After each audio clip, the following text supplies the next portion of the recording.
She should have made it home that day, just like every other school day.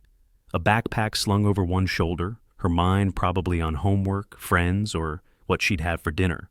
13-year-old Milly Dowler waved goodbye to her classmates, stepped out of Heathside School in Walton-on-Thames, and vanished into the kind of silence that swallows sound, swallows time, and swallows lives. By nightfall, that silence had turned into a scream no one could hear, except her parents, Bob and Sally. Their daughter was missing, and they knew, deep in their bones, something was terribly wrong. This wasn't just another story of a runaway teenager. This was the beginning of one of the most haunting cases in British criminal history. A case that would not only expose a brutal killer, but also shatter the public's trust in the very institutions meant to protect us, from the police to the press. And at the center of it all was a bright, beloved girl whose absence left a wound on a nation's conscience. On March 21st, 2002, 13-year-old Milly Dowler left Heathside School in Walton-on-Thames, Surrey, and never made it home. That day began like any other, routine, safe, uneventful. But by evening, her parents Bob and Sally Dowler were panicking.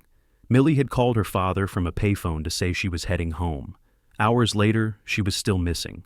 It was out of character. Milly was dependable, responsible, and had a close relationship with her family. She wasn't the type to wander off. Her father, concerned after not hearing from her again, called her friends. None of them had seen her since the school bell rang. That's when he called the police.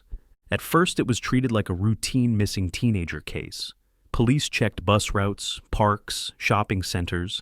They questioned classmates and canvassed the area. But by the next morning, it was clear. Something was very wrong. Milly had vanished without a trace. News of her disappearance spread quickly. The local press picked up the story, and within days, it had become a national headline. Bob and Sally Dowler made a public appeal, standing in front of cameras with trembling voices, begging their daughter to come home. Milly's face appeared on posters, television broadcasts, newspapers, and school bulletin boards. Her smile, genuine, youthful, full of life, became etched into the minds of millions. Volunteers joined the search. Police brought in dogs, helicopters, and forensic teams. Despite massive efforts, there were no leads. The last confirmed sighting was Milly walking along Station Avenue. Witnesses recalled seeing her walk past the local train station, but after that, she simply disappeared. With no signs of struggle, no witness reports of abduction, and no communication from Milly, investigators were baffled. As the days turned into weeks, the community held vigils and prayer services. Classmates left messages and flowers outside Heathside School. The country watched with hope and dread as one of the most high-profile missing persons cases in UK history unfolded in real time. Behind closed doors, the Dowler family was grappling with unimaginable fear. Sally and Bob barely slept, holding on to any fragment of hope. They kept Milly's room untouched, as though she might walk back in at any moment. Every phone call made their hearts race. Every knock at the door could be the news they had been waiting for, or the one they feared most. Media outlets ran updates daily. Public figures, including members of parliament, made appeals. Tips poured in from around the country, but none panned out. Psychics called in. Cranks and con artists tried to exploit the family, but real answers remained elusive. The police also faced scrutiny. Critics questioned whether they had done enough early on. Had valuable time been lost in treating it like a standard runaway case? Were there missteps in how interviews were handled? The pressure mounted. Then came the rumors, fueled by tabloids hungry for headlines. Was Milly meeting someone secretly? Was there trouble at home? The Dowler family, already crushed by grief, now found themselves under a cruel and unnecessary microscope. Despite all the speculation, one fact remained. Milly Dowler was missing, and no one knew where she was or what had happened to her. In the following weeks, the investigation slowed. With no forensic evidence and no solid witness testimony, the case reached a painful standstill. But the Dowler family refused to give up. They continued speaking to the press, keeping Milly's story alive. They celebrated her 14th birthday without her. They hung on to hope when it felt impossible. They endured unimaginable sorrow with remarkable composure. It wasn't just the disappearance that shocked the nation. It was the profound silence that followed. No ransom note, no suspicious calls, no meaningful trace. And for the next 6 months, the case remained in limbo. Until, in a quiet Hampshire woodland, a grim discovery would change everything. In the immediate aftermath of Millie's disappearance, Walton-on-Thames became a town united in purpose. Schools handed out flyers. Community centers organized search parties. Local businesses put up reward posters in their windows. The Dowler family's heartbreak became everyone's heartbreak. This wasn't just about a missing girl, it was about the terrifying idea that a child could vanish in a matter of minutes in a place everyone thought was safe. Searches extended from parks to train tracks, riversides, backyards, and abandoned properties. Friends and neighbors didn't wait to be asked, they stepped forward. People who had never met Millie searched with the same intensity and urgency as if she were their own daughter. There was a haunting solidarity in the streets. The town held candlelight vigils nearly every week. Hundreds gathered to light candles, pray, and write messages of hope. At one such vigil, Bob Dowler read a message aloud to the crowd, his voice cracking as he pleaded for anyone with information to come forward. Sally stood beside him, clutching a photo of Millie and wearing one of her daughter's bracelets. As the media continued covering the case, the attention became both a blessing and a burden. On one hand, it meant more eyes on the case, more pressure on the authorities, and more public awareness. On the other, it also meant intrusion. Journalists knocked on doors, cameras showed up uninvited, headlines began to speculate. Was Millie a runaway? Was there trouble at school or at home? The Dowlers endured the added pressure with dignity.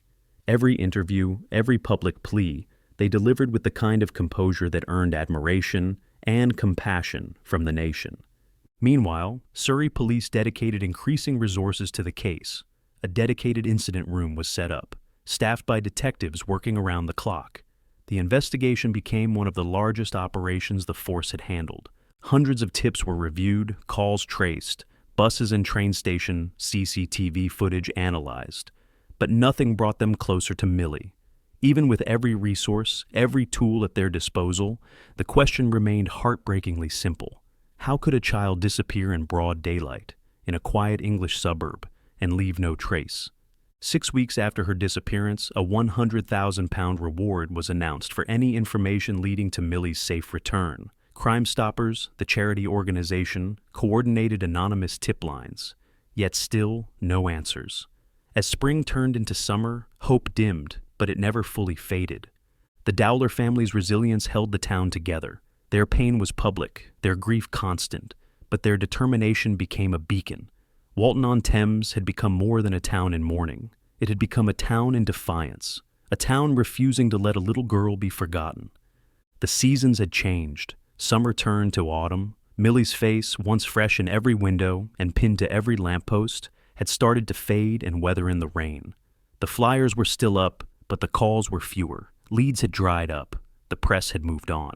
The Dowler family had not. Every day they lived in suspended animation. They clung to the belief that maybe, just maybe, Millie would come home. Maybe someone had taken her and would finally feel remorse. Maybe the truth would come out. But on September 18th, 2002, that fragile hope was finally shattered. That day, a mushroom forager walking in a remote part of Yateley Heath Woods in Hampshire stumbled upon what he initially thought were animal bones. But as he looked closer, his heart froze. It was a human skull, partially buried under a light blanket of leaves and moss. He called the police immediately. Within hours, the wooded area was transformed into a major crime scene. Forensic tents were erected. Officers scoured the ground for every trace of evidence. And when dental records came back a few days later, the identification was confirmed. The remains belonged to Amanda Milly Dowler. The news hit like a thunderclap. The community's collective heart broke. People wept openly in the streets. Journalists returned to Walton-on-Thames. The Dowler family, who had endured the unimaginable for 6 months, now had to face the unthinkable. Her body had been found 25 miles away from where she was last seen.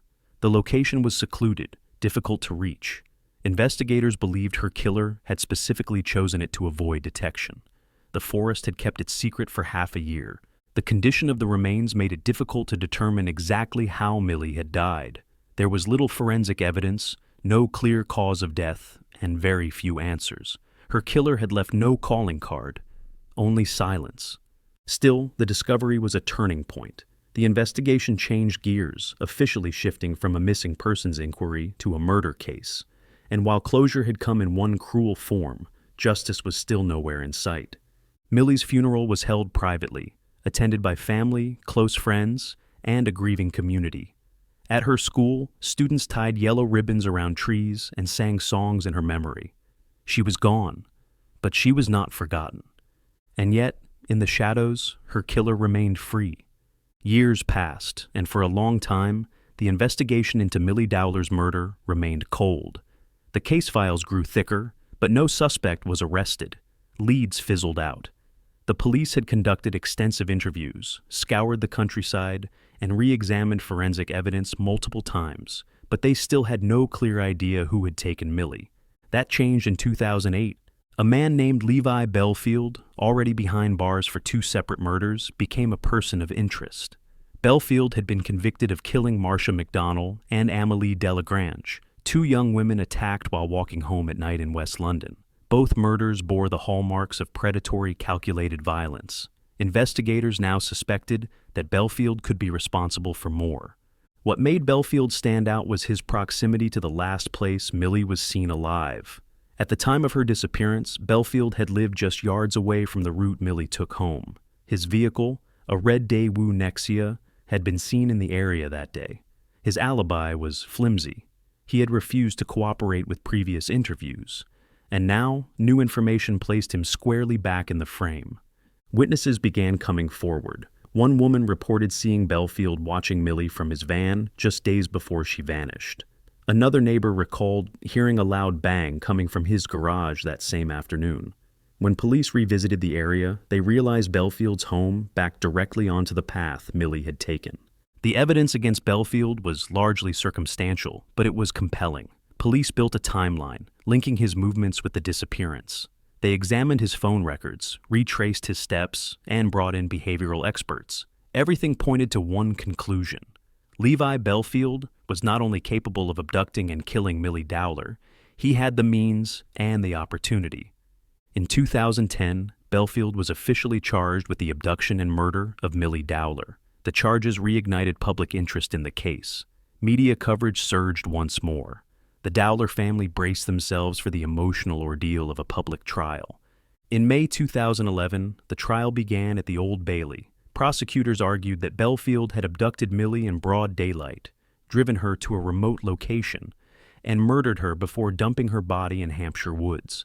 The jury heard from witnesses, forensic analysts, and former friends of Bellfield, who described him as manipulative, violent, and misogynistic. Bellfield denied everything. He refused to testify in his defense. But the jury wasn't convinced.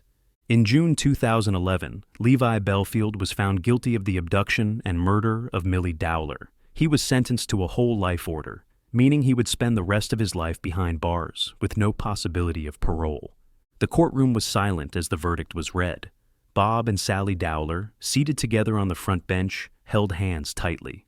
There was no celebration, only the heavy, quiet ache of justice delayed, but finally delivered. And though the monster responsible had been caged, the trauma he left behind was just beginning to unravel. Just when it seemed the full truth had finally come to light, a new revelation would add another tragic twist to Millie's story. One not about her killer, but about the very people who were supposed to help find her. In July 2011, the public learned that reporters from the British tabloid News of the World had illegally accessed Milly Dowler's voicemail in the early days after she disappeared. Not only had they listened to the voicemails, some of which were left by increasingly worried friends and family, but they had also deleted messages to make room for more. To the Dowler family, these deletions had been a source of hope. They assumed that Millie herself had accessed the messages, proof, they thought, that she was still alive. But now, nearly a decade later, they learned that this small piece of comfort had been a lie, manipulated for tabloid gain. The public reaction was immediate and fierce. People across the UK were appalled, not just by the criminal act itself, but by the utter insensitivity of it. The press had inserted itself into one of the most painful moments of a family's life and twisted it into a story for readership. At the heart of the scandal was News International, owned by media mogul Rupert Murdoch. The revelation that journalists had hacked the phones of not only celebrities and politicians, but now a murdered schoolgirl, turned a long simmering controversy into a full-blown media crisis. Public outrage led to massive protests and calls for accountability. Advertisers began pulling out. Government officials demanded action.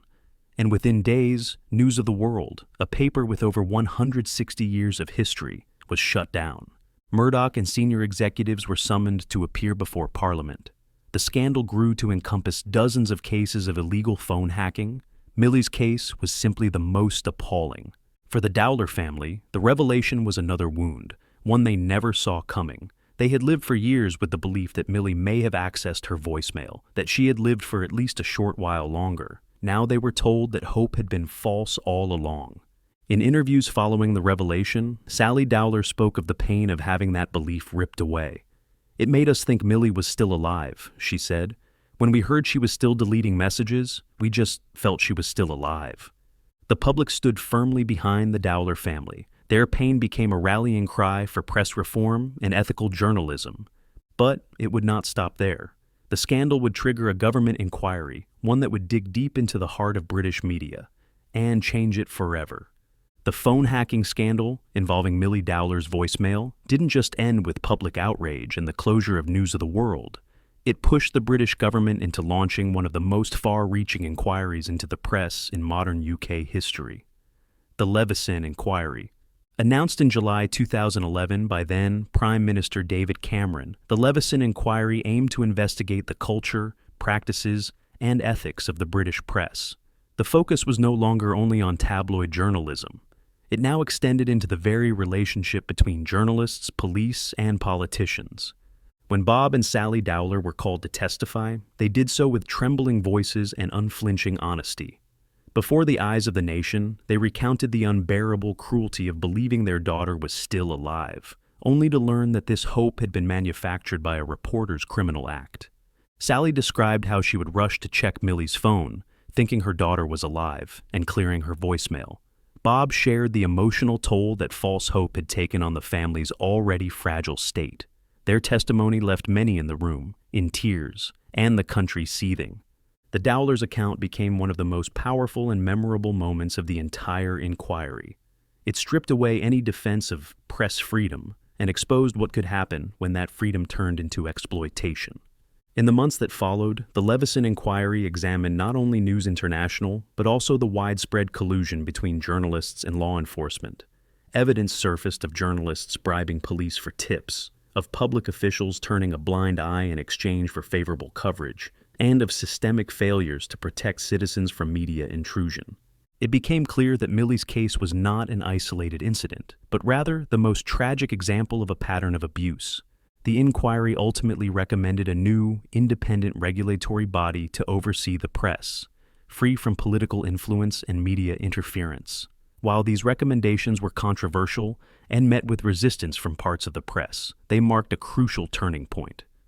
Public support for reform surged. Major media outlets began reviewing internal policies. And for the first time in a long time, the British press was forced to look inward. For the Dowlers, the inquiry was both painful and cathartic. It did not undo the harm, but it gave them a voice. It gave their daughter's memory a platform, and it forced a reckoning that was long overdue.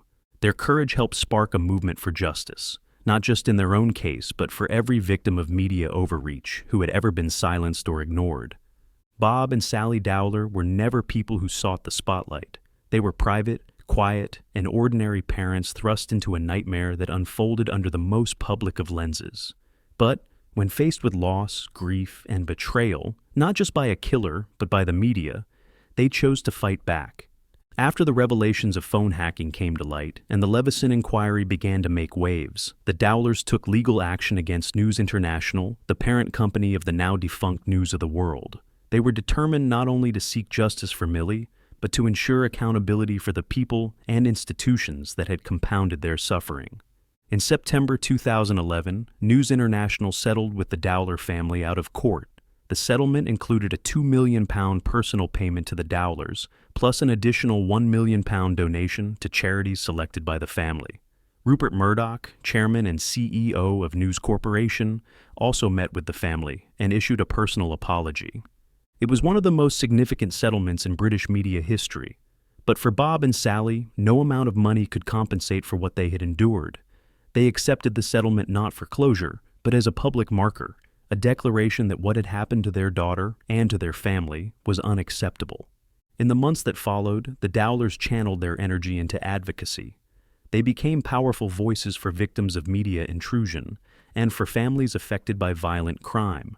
Through interviews, public talks, and collaboration with justice reform groups, they shared their story again and again, not to relive their pain, but to keep it from happening to someone else. Their courage inspired change across institutions. Police forces revised their protocols for dealing with families of missing persons. Media organizations, under immense scrutiny, pledged to implement stricter ethical guidelines. And the broader public, now more aware of the human cost behind the headlines, became more critical of how news was reported. Bob and Sally never stopped honoring Millie's memory. Every step they took, every hearing, every interview, every advocacy campaign was a tribute to her. They did it not as victims, but as protectors of her legacy.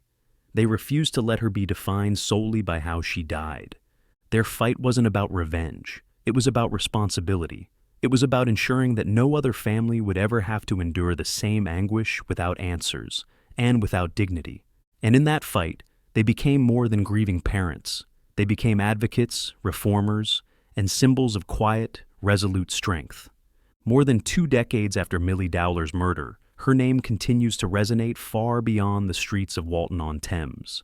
Her story, painful, shocking, and transformative, has become a symbol of how a single tragedy can reveal the fractures in an entire system, and how love and courage can inspire real change.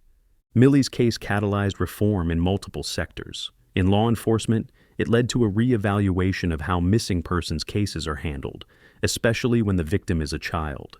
Greater urgency, better communication with families, and improved investigative protocols became part of a renewed effort to ensure no child would ever again be dismissed as a runaway without cause. In the world of journalism, the consequences were even more profound. The hacking scandal exposed a culture of impunity and unethical behavior within tabloid media. Public trust in journalism was shaken and slowly rebuilt through accountability. The closure of News of the World sent a message to every newsroom in the country. Some lines cannot be crossed, even in the pursuit of a headline. The Leveson Inquiry's recommendations, though not all adopted, pushed the debate on press regulation into the public consciousness. It opened doors for new watchdogs, gave victims of media intrusion a stronger voice, and reminded journalists that their power comes with responsibility. But perhaps the most enduring legacy is found in the Dowler family's grace under unimaginable pressure. Bob and Sally didn't choose this path. It was forced upon them by cruelty, injustice, and failure. Yet they walked it with dignity, and in doing so, they made space for other families to speak, to question, and to demand better. To this day, schools across the UK invoke Millie's story as part of safeguarding education. Her image, bright-eyed, full of promise, is etched into the collective memory of a generation. Memorials have been held, trees planted, scholarships named in her honor. She is remembered not only for the injustice she suffered, but for the change that came in her wake. The pain never goes away, as her parents have often said. But the world learned something because of Millie. It learned how silence can be weaponized, how institutions can fail, but also how people can rise, can refuse to be broken, and can turn even the worst nightmare into a call for justice. If Millie's story moved you, let it be more than a story. Let it be a reminder that behind every headline is a human life, that every voice deserves to be heard, and that sometimes the quietest courage can leave the loudest legacy. If Millie's story touched you, please like, share, and subscribe for more powerful true crime storytelling. In the comments below, tell us, how can we make sure the systems that failed Millie never fail another child? Stay aware, stay compassionate, and never forget the name, Milly Dowler.